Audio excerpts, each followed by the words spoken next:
English translation, 642nd contact, Wednesday, the 30th of January 2016, 13:42 hours. Greetings, Edward, my friend. Hello, my friend, you surprise me, because you told me on your last visit that you did not want to come back until the 3rd of February. That is true. But as a result of something important, I had to go to Florina and Enjana. And of course, I did not want to miss the opportunity to visit you. That pleases me, and of course a warm welcome. Thanks. May I start my questions right away, because I have 2 or 3? If it pleases you, then of course. You assured me during your last visit to our private conversation on the 6th of January that you were about to clarify how many Al-Qaeda and IS sleepers have crept in with the streams of refugees in Europe so far. This clarification was carried out, and our research lasted until the 20th of January, which we are continuing.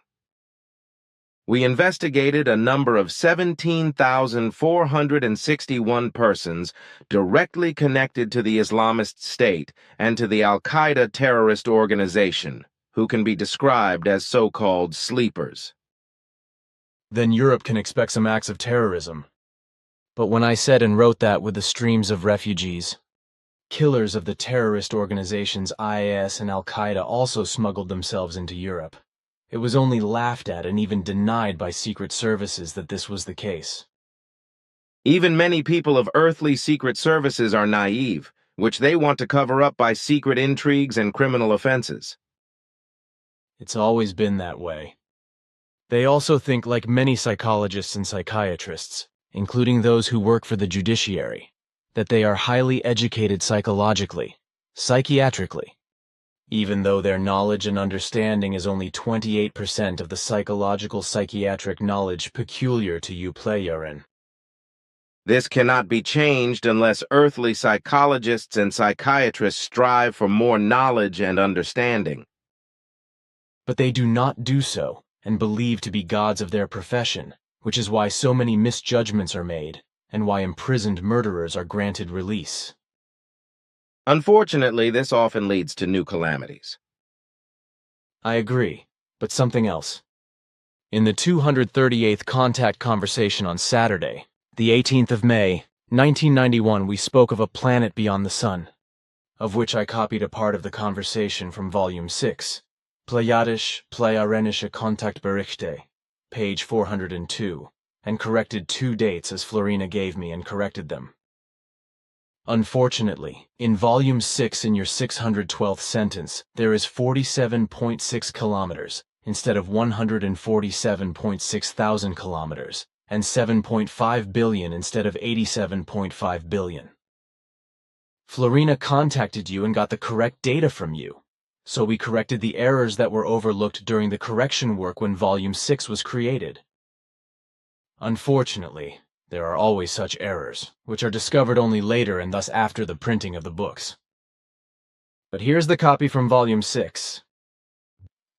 But now it would be very convenient for me if you could give me further information, perhaps also about the planetary ratios of our system, because somewhere beyond the Sun there is supposed to be another planet, which is supposed to orbit around our mother star very far outside of all other planetary orbits. This is true, but this planet can never be observed from Earth, because it travels very quickly around the Sun, exactly in the opposite direction to Earth, at such a high speed that it keeps pace with Earth, so to speak, and circles around the Sun in absolute synchrony with Earth, so that it never becomes visible from Earth and therefore always remains hidden behind the Sun. And how big is this fellow, and where is the location or the orbit? The diameter of the planet is 147.6 thousand kilometers, and the orbit is far outside the Pluto orbit at about 87.5 billion kilometers. Orbit varies greatly from SOL. But why I am talking about these planets covered by the Sun is the fact that various astronomers have made calculations and discovered that another large planet must exist in the solar system. In addition, we have cut out the following newspaper articles, in which about this planet from astronomical and presuming view, something is explained.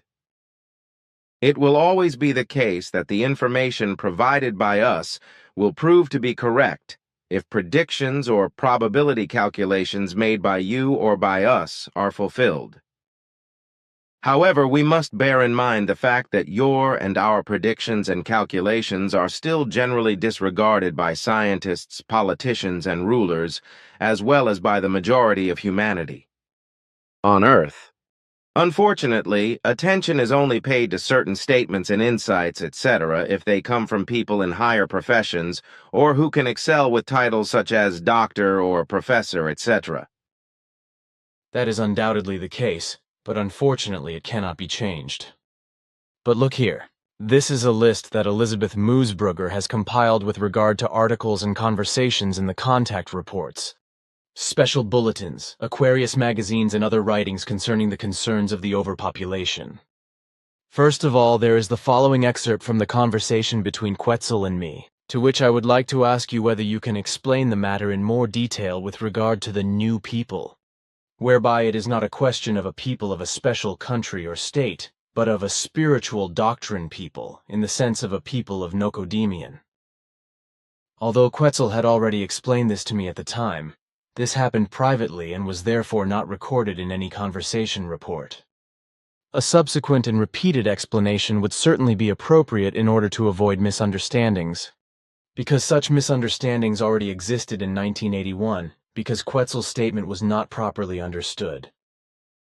Here's the excerpt from the conversation between Quetzal and me. Excerpt from the 150th official contact conversation of the 10th of October, 1981, Plagadisch Kontaktberichte, Volume 4, pages 230 to 231, sentences 86 to 103. Each planet always provides its life forms with sufficient natural energies which do not contain any dangers. However, this means that the planet has a normal population and is not overpopulated.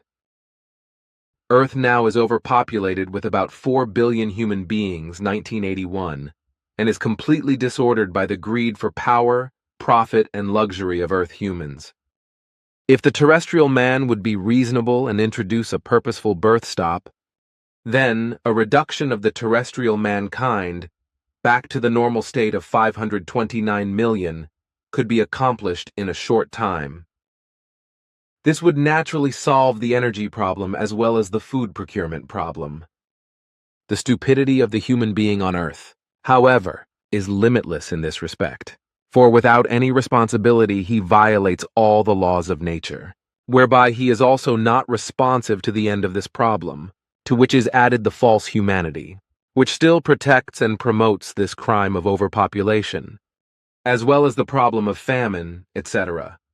The restoration of the normal population of earthly mankind alone would be the only correct solution to the energy and food problems. Everything else is always only illogical partial solutions, which represent illogical effects from illogical origins. But according to what we have today, there should be a solution to solve these problems. This is correct, but these solutions can only be temporary because the problems continue to grow through the increasing overpopulation and thus through the unreasonableness and greed of man on Earth. It would therefore be completely wrong for me to mention and explain those possibilities that actually exist to thoroughly solve these problems of energy and food. We can only get involved in the naming of such possibilities when mankind on Earth makes an effort to drastically reduce and naturally decimate planetary mankind to normal levels. Only then would we be able to identify ways of solving problems so that these problems would actually be solved during the reduction. But this will not be the case with the irrational insanity of men of Earth, because they will not let themselves be taught. But with it, earthly mankind is drifting into a hopeless abyss. However, terrestrial man should not die out and be destroyed, which is why appropriate measures must be taken. And what are they supposed to look like? As strange as this may sound in relation to the knowledge of overpopulation on Earth, a new people must be founded. But this must be a people that lives according to the laws of natural creation, whereby it becomes a model for the great masses of stupid earthly mankind, and has an instructive effect on them. However, I will give you more details about this at a later date, in connection with other matters relating to your group. Aha, that is already clear. You think that our group will be the foundation of this new people, and that it will be by constantly new group members and their descendants. I am aware of the misunderstanding at that time, so I want to give a new explanation. But it has to be said that the whole of what has been said should be clear. But if it is not understood by various Earth humans, then this may be because they have an incomplete understanding of language, which is neither our nor your own. If there was talk of a new people, then Quetzal spoke in the sense of a people according to how Nocodemian formed a people in the way he did by making planetary efforts to teach people the teaching of the truth, the teaching of the spirit, the teaching of the life. So it happened that a lot of human beings all over the planet joined Nocodemian, but stayed in their homeland and learned just the spiritual doctrine.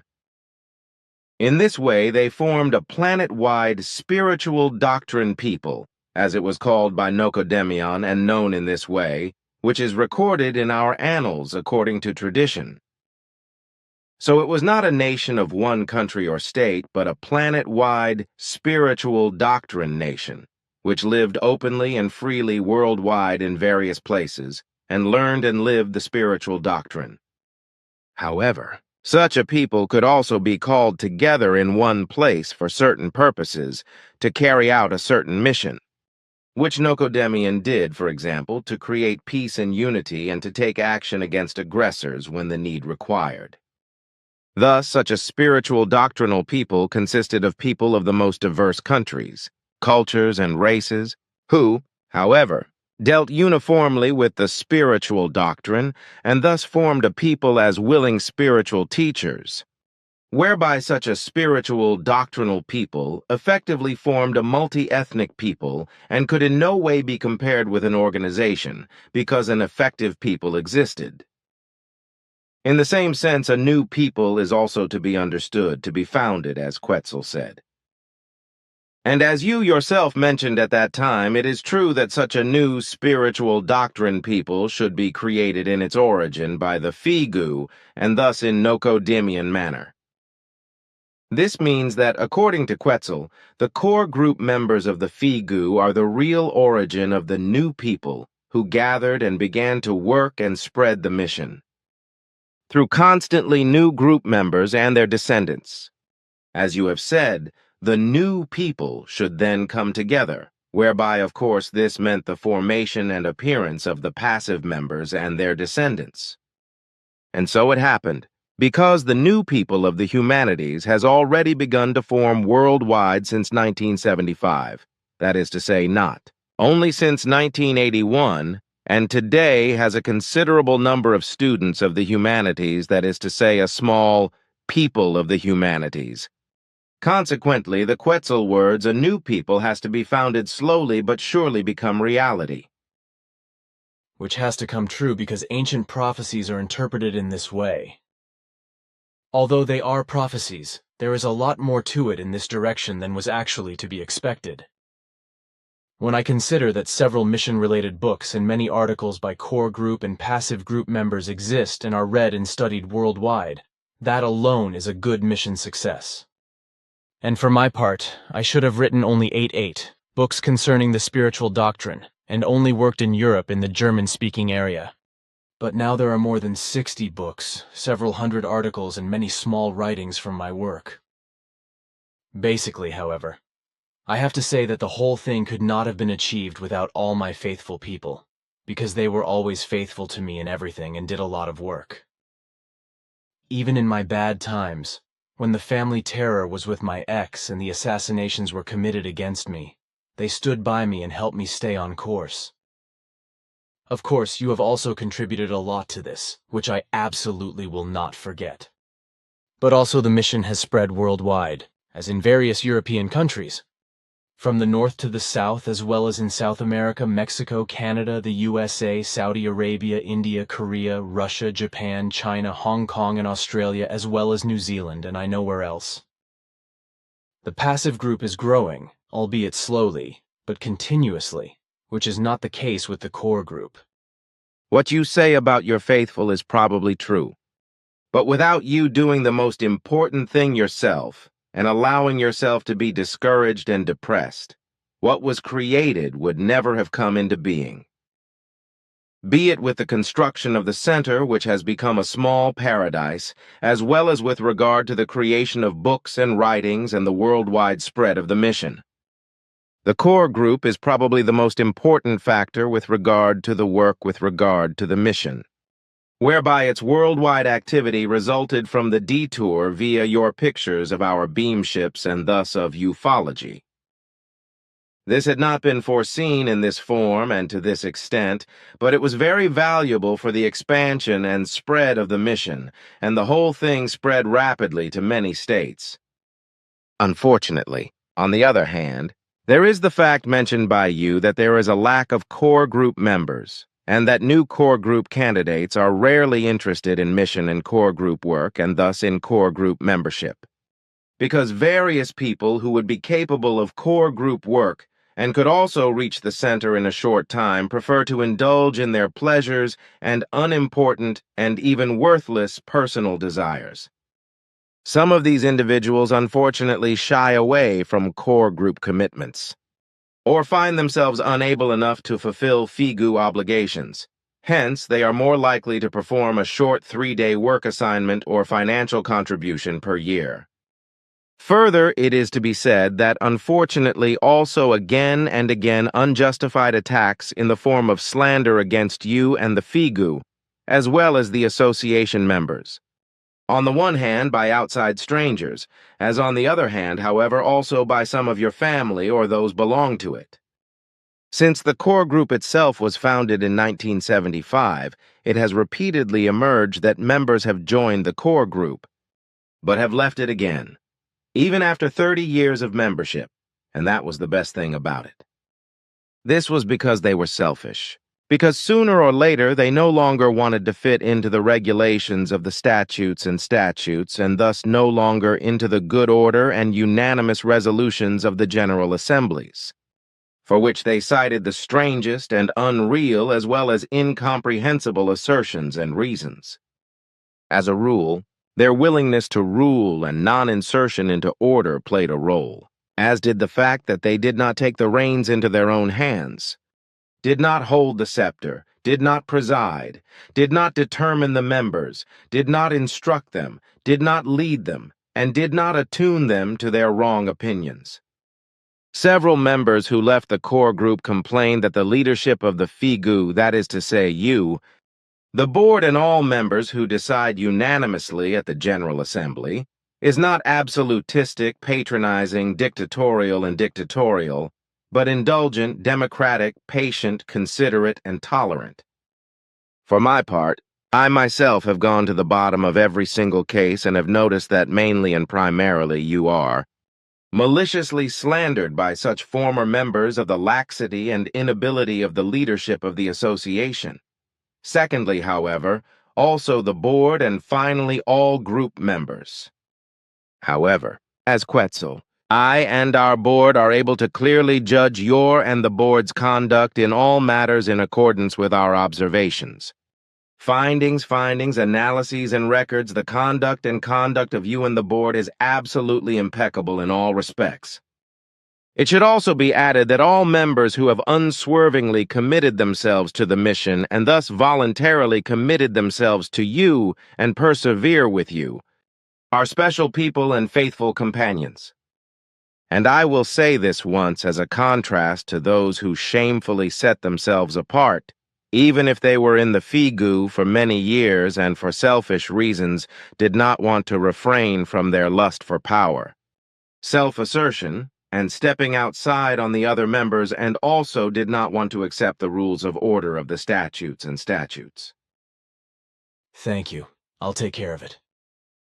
Unfortunately, there are many people who think that they can simply behave dictatorially everywhere and let their fellow men dance to their violins. But if that is not possible for them, then they simply draw the Finch line and set themselves apart. Even if they have lived for years in a friendship, in the family, or in a community, or simply participated in it, as has happened again and again with us in the Figu, but also with me and the family. But I think that we have talked enough about it now, and that it would be superfluous to talk about it any further. So I will turn to this article which I have written, and which I have given to Florina so that she may submit it to you. I would like it to be acceptable to you and to be included in the first issue of the new Figu Forum on Overpopulation. Also, I have prepared Christian Frainer's population list here, as well as some as you requested, so that you can compile the first issue of the Figu Forum Overpopulation. I want to do that together with you because the idea for this organ comes from you. But I would like to be a part of the first copy. And I think your article is good, although of course I also want to include it in the new organ, but you should also include it in our conversation when you call it up, right after my current words. Overpopulation and its degenerative and natural consequences. The infertility of many people is growing slowly but surely, which is increasingly boosting the adoption market and surrogacy. And thus the human being of Earth is at the beginning of the development that will gain more and more importance in relation to child adoption, artificial insemination, and surrogacy. Infertility in human society, which affects more and more women and men alike, is based on various factors. On the one hand, there are more and more women who are infertile from birth, while on the other hand, many men become more female as a result of effeminate outgrowth and become infertile due to various circumstances such as drug, hormone, and medication abuse. On the other hand, it is to a large extent also the case with poisons and hormones, etc., which are released in large quantities into the wastewater and thus back into the drinking water regenerated from it for humans. But this is also true for the food grown naturally in fields and gardens, as well as in greenhouses, which absorb toxins and hormones through the poison and hormone-polluted irrigation, as well as many industrially produced foods. So men who are still capable of procreation are paid with horrendous sums of money for their sperm and artificial inseminations, as are fertile women for surrogacy, so that children can be conceived. Especially wealthy people are so unscrupulous that they buy robbed children, always finding sophisticated ways to get stolen children or to buy them from needy parents who can solve their problems with the purchase money for some time. Anyone who closely observes the forms and arrangements of the microcosm and macrocosm in nature and also closely examines everything and accurately studies them in their innumerably manifold contexts and modes of action can recognize an enormous number of events and manifestations in nature that clearly indicate that a logically acting nature consciousness determines the creational natural functional processes in all life and existence. Nature is constantly striving for harmony and balance, both within itself and with all its creatures. Nature is therefore able to defend itself against the overpopulation caused by man through logical or logical laws, whereby female infertility and male infertility must also be taken into consideration. This is a fact that has been observed since time immemorial in the wild in many creatures, where a large overpopulation from one year to the next leads to a stop in mating and birth or a disease, which drastically reduces the population. Of course, many factors can play a role, such as climatic influences and lack of food, etc. Nature is merciless, but fair because its laws work in it down to the smallest iota, which does not only refer to the fauna and flora, but in particular also to all connections in relation to the human being of Earth. Nature has laws that are valid and effective down to the smallest iota of living conditions and foundations of life, which are also vital for human beings and are valid. If, therefore, man causes a degeneration, as in the case of overpopulation, which destroys nature, its fauna and flora as well as the climate, and also deprives the whole earth of its resources and harasses it, then there is inevitably a natural law resistance, and man is then also very sensitively hit, in whatever way. Man is a living being who, through his intellect and his reason and good thought work, is able to control and influence his own destiny, the environment, and consequently nature and its fauna and flora, and even to co-determine and shape the well-being and woe of the planet himself. Causality, or the law of cause and effect, entails that an action degenerated by man against nature, such as overpopulation, in return leads to a logical counter-reaction, which strives again for a balance and harmony of the natural, and thus strives to bring about a normal state again. In resistance to the degenerated actions of man on Earth, whose population began to multiply suddenly and enormously from the French Revolution of 1789 to 1799 onwards, and now populates Earth in 2016 to a great extent. Of 8.6 billion, 8,600 million, nature has for years been striking back tremendously and powerfully through natural catastrophes, more and more and more vehemently. And this is not a miracle, but a natural reaction of nature and its climate. Because what is contrary to nature and the planet, and what is done to them by mankind on the earth with its huge overpopulation, corresponds to a global catastrophe. Due to man's guilt and unreasonableness, Earth will show a huge overpopulation in the year 2016, because universally seen a planet of the size of Earth can only cope with a total population of 529 million humans. Consequently, this should naturally also be its actual population level for Earth. In 2015, the 31st of December, at midnight, Earth's overpopulation of exactly 8,634,006,014 humans was more than 15.32 times higher than Earth's portable normal population of 529 million inhabitants. And mankind terrorizes nature, its fauna, flora, climate, and the planet with its degenerated machinations, whereby it inevitably reacts with counter-effects. That nature and its fauna and flora, as well as the planet, resist each other, corresponds to the natural reactions and countermeasures of nature and the planet, just as it is a consequence of human unreason that for many reasons women become infertile and men infertile. The fact that nature and its laws and recommendations also play a part in this is a natural consequence. This is also the fault of man alone, for neither nature itself nor its laws and recommendations can be impaired, broken, abused, and raped in the long term, not even by a massive overpopulation and its outrageous, irresponsible, and destructive machinations against the creational natural laws and recommendations.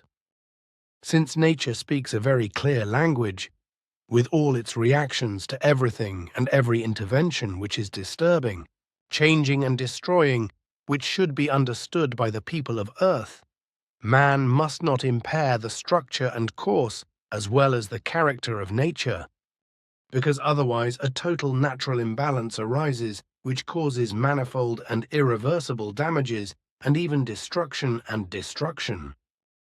Man should let his mind and his reason prevail and not disregard the natural earthly creativity of the planet and degrade it through evil, false and unreasonable human work, and thereby demolish and even destroy it.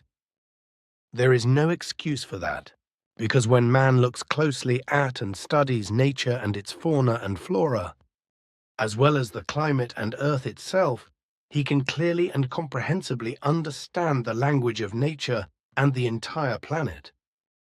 He must communicate with nature not with words, but with thoughts, feelings, love, understanding, and reason, and act in a rational, honoring, and dignifying way towards nature and the planet. For only this brings him close to the laws, recommendations, processes, and the whole movement of nature. Man, however, acts in the opposite direction, because through the mass of overpopulation and its nature and life-destroying machinations, nature, fauna, and flora, the climate and the planet begin to restrict living conditions. The longer, the more man and all forms of life are restricted. The main factor of all destruction is the overpopulation with all its irresponsible destructive machinations concerning nature, fauna and flora, the climate and the planet. But unfortunately, man acts neither with mind nor with reason in relation to the treatment of the planet and its entire nature and everything living in it, because he acts absolutely illogically and contrary to the laws of nature, as well as selfishly and autocratically. And since he has not been able to understand for a very long time, and the longer, the more nature, its fauna and flora, as well as the climate and the whole planet with its destructive overpopulation machinations maltreat, the longer, this human misconduct and misbehavior can only be countered by a rigorous resistance on the part of nature, which unfortunately has the same deadly and destructive effect on the people of Earth as it does on the planet as a whole.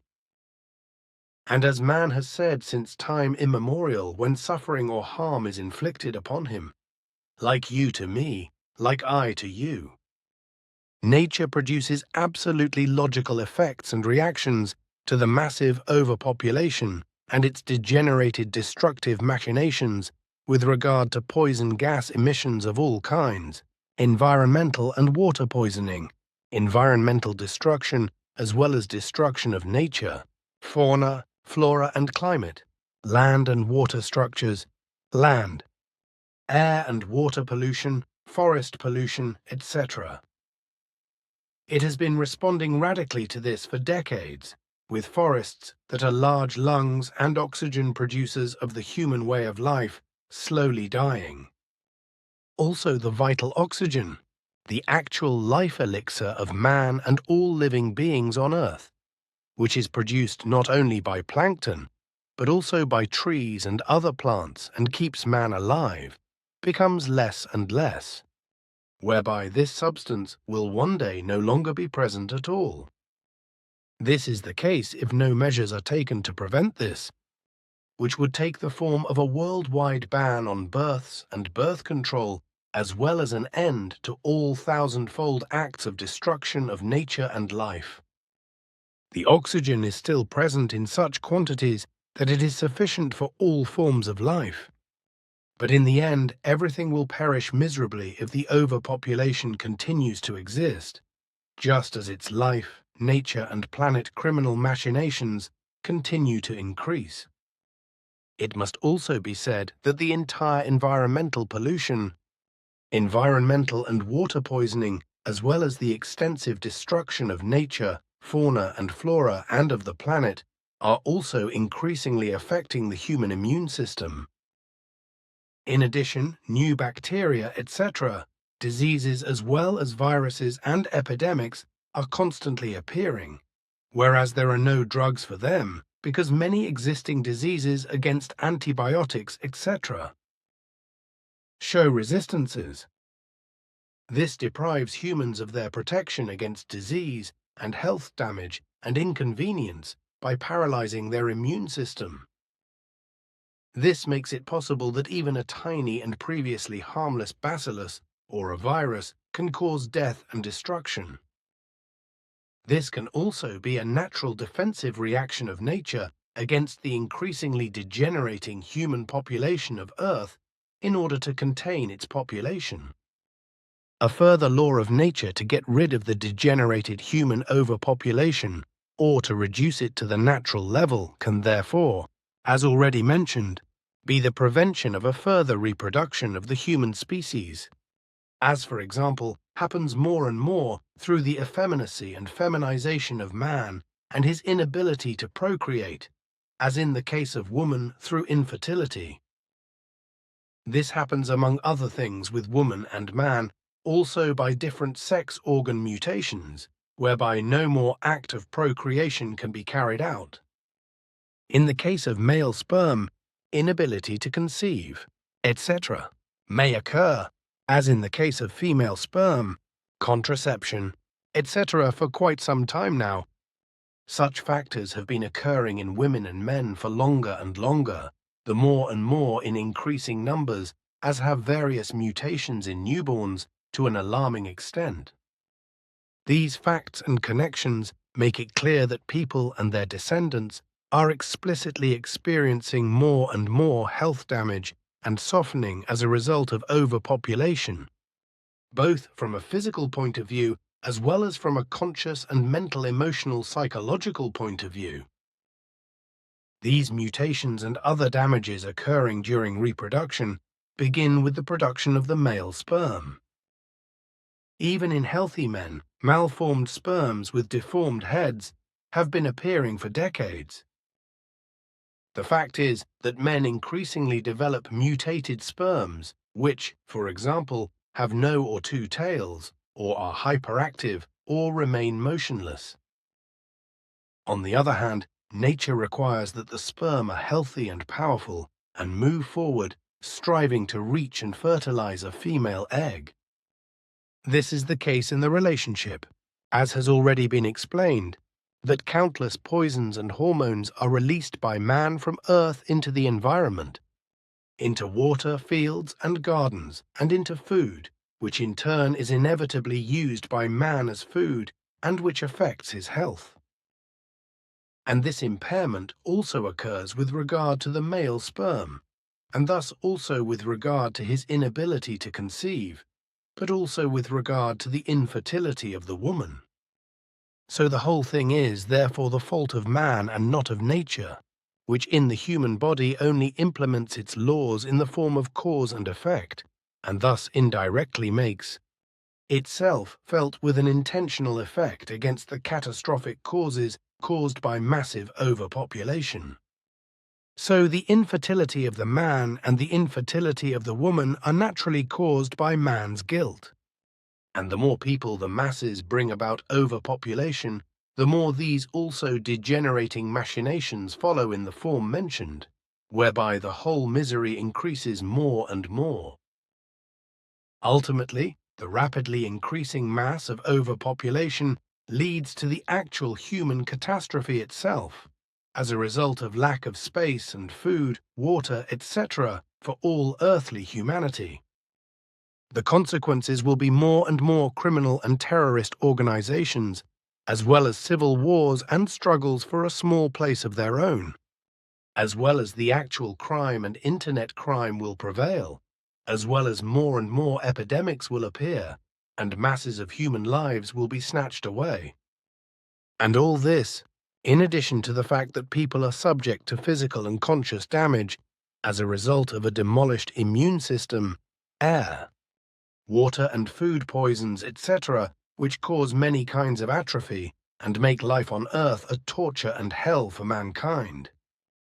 He still has little chance of preventing the worst, even though he has already caused many irreparable damage to nature, its fauna and flora, to the climate, and to the planet itself, which will cause both the planet and its humanity and all other life forms of every species and species to suffer far into the future. Sim Se Silver Star Center, the 23rd of January, 2016, 2331 HRS Billy. A wise man.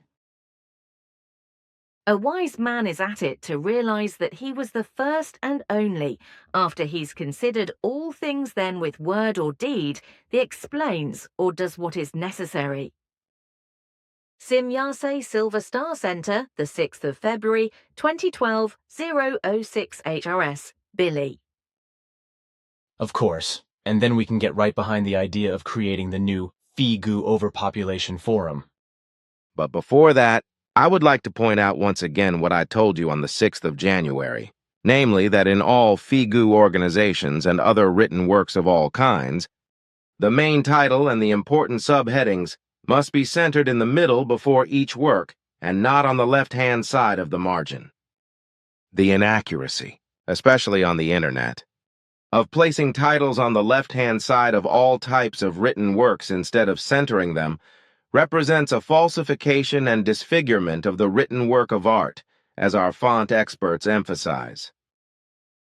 I have already explained this to Bernadette, and of course we will stick to it, precisely that we are guided by the desire of your scriptural experts. It is also a need for me, because I also find titles on the left side of written works to be foreign to my style. Interesting, because I remember your father Svath saying about the same thing when he looked at what I wrote. So I also learned from him how to center titles in fonts such as articles and books, etc. Then let's start now.